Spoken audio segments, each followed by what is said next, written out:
This isn't a love story. It's a war I lost willingly. I knew from the beginning that this wasn't going to end in a quiet, happy kind of forever. I saw it in your eyes, the way they flickered like someone still looking for something they hadn't found. I felt it in your voice, always half here, half somewhere else. And yet, I stayed. I stayed knowing I was walking into fire barefoot, knowing there would be no medals for surviving you, only scars I'd learned to hide beneath poems and polite smiles. People talk about red flags, I saw them all, but I waved my white one instead. I surrendered the moment I heard you laugh. I laid down every defense, stripped every wall, and gave you every inch of me without a fight. Not because I was weak, but because I believed that even if love was war, maybe this time, losing would still feel like winning if it meant holding your hand for even a little while. Because every battle was one I chose. Every silence you gave me I filled with hope. Every time you pulled away I stepped closer. I stitched your name into places inside me meant for forever, even while you were writing escape routes behind every kiss. And I let you, God, I let you take the softest parts of me and sharpen them into weapons. I let you love me halfway and told myself it was enough. I built a home in you, while you packed your bags in secret. I called it love, but deep down I knew I was just bleeding beautifully for someone who never planned to stay. And still, I stayed. Because something in me believed that if I just loved you a little louder, a little longer, you'd finally hear me. But you didn't. And that silence, it was the loudest loss I've ever known. You weren't kind, not really, not in the ways that matter when the world gets heavy and your heart needs shelter. You were lightning, beautiful, rare, and gone before I could understand the damage. And yet, I made excuses for every thunderstorm you brought.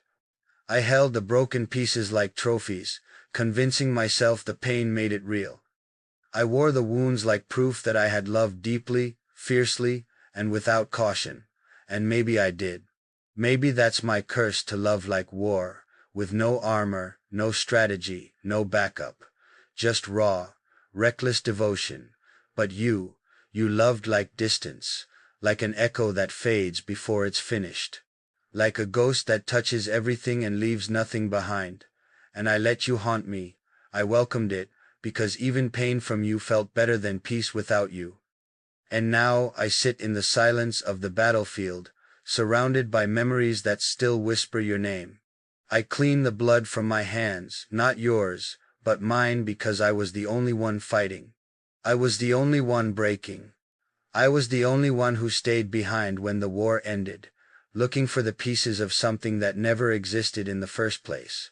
You walked away clean, unbruised, untouched, and I'm still here, loving a ghost, writing elegies for something that died before it ever lived.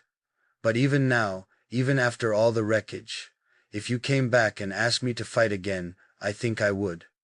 Not because I enjoy the pain, but because there's something tragically beautiful about losing yourself in someone who never knew what to do with your heart. I gave more than I had. Not just love, I gave you time, loyalty, softness, forgiveness. I gave you versions of myself I didn't even know existed. You didn't ask for them, and maybe that was the problem, but I still handed them to you like offerings at an altar. I believed that if I just kept giving, eventually you'd stop running. Eventually, you'd understand the weight of what you had. But love doesn't work that way. People don't suddenly change because you love them harder. I was building a future while you were looking for exits, and when you finally walked out, you didn't look back. You didn't pause. But I did. I stood still in the ruins, trying to figure out if any of it was ever real, or just something I built in my head while you smiled politely through it. I don't hate you. I wish I could. Hate would make this easier. It would give me something solid to hold on to, something loud enough to drown out the ache. But I don't feel hate. I feel silence. A soft, hollow kind of grief that clings to everything, old texts I can't delete, places that still smell like you, songs I skip halfway through because your memory lives in the chorus. You didn't just leave, you dissolved. Slowly, quietly, without apology. And I stayed behind trying to hold on to shadows, to echoes, to pieces of someone who wasn't mine anymore, or maybe never was. That's the thing no one tells you about heartbreak. It's not loud, it's not always dramatic. Sometimes, it's just the slow realization that they stopped trying long before you did. Some nights I still replay it all, not because I want to go back, but because I'm trying to find the moment I lost you. The moment your eyes stopped lighting up when you saw me. The moment my name became something you no longer said with softness. And it hurts not the loss itself, but the fact that you left without ever explaining why. You disappeared while I was still in the middle of loving you. You took everything, and left me with questions I'll never have answers to. And still, I defended you. I told everyone you were just going through something. I told myself you'd come back, but you didn't. You just moved on, like I was a detour, not a destination. I think that's what love really is, sometimes. Not the fairy tale, not the forever, but the kind that teaches you how deep your heart can go, even when the other person never dove with you. I know now that I was never meant to win. This wasn't a story about growing old together. It was about learning to love someone without needing to be loved back. And maybe that's tragic. Maybe it's beautiful. Maybe it's both. But even after all of it, I don't regret loving you. I just regret expecting you to stay. Sometimes I wonder if you ever think of me. Not out of ego but out of ache.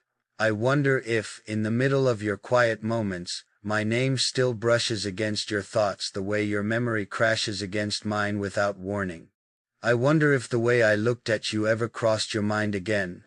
The way I saw all your flaws and still chose you like a prayer I didn't care was never answered. I wonder if you ever scroll back through our messages and feel even the smallest sting in your chest. Or, if you've erased it all like I was just a brief sentence in your story, while you were an entire chapter in mine. That's the difference, isn't it? I was all in. I didn't leave room for doubt. And maybe that's where I went wrong. I forgot that some people come to your life only to teach you how to lose gently. Everyone tells me to move on, to forget, to let go, as if forgetting is a switch I can flip off like a light. As if letting go is an instant process, not a slow unraveling of every memory we ever built together. I try, I swear I do. I wake up and distract myself. I smile.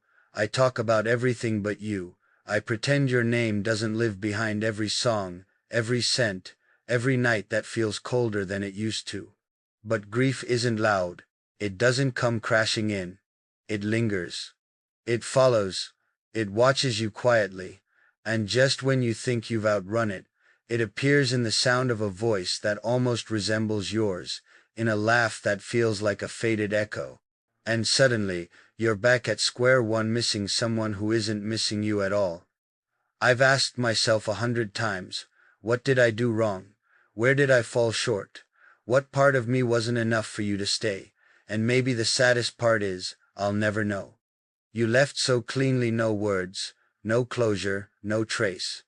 You left like someone who never unpacked their bags to begin with. And I was standing at the door, holding a heart I had decorated just for you. I thought I was the home you wanted. But maybe I was just a stopover, a resting place, until you found something easier, something lighter, something that didn't ask you to stay through the storm. And still, I loved you. Without conditions, without guarantees. And that's the part I carry, not the pain of your absence, but the proof of my love. That even in the end, I didn't hate you. I couldn't. Some nights I want to reach out, not to bring you back, but just to ask, did it mean anything at all? Just to know if the warmth in your voice was real, if the promises were ever sincere, but I don't. I let the silence speak. Because I've learned that begging for clarity from someone who left without a word is just another form of heartbreak. So I write. I bleed quietly into paragraphs no one will ever read but me, and maybe you. One day. If fate is kind enough to bring your eyes to these words. But even then, I won't expect you to reply. I'll just hope, for a second, your heart feels a sting not out of guilt, but out of recognition. Because even if you forgot me, I still remember you in all the ways you tried not to matter. I still see you in places you've never been, in crowds you're not a part of, in dreams you no longer deserve to visit. You've become a shadow stitched to my thoughts, always hovering just out of reach. It's cruel, isn't it? How the mind holds on to someone the heart already knows is gone.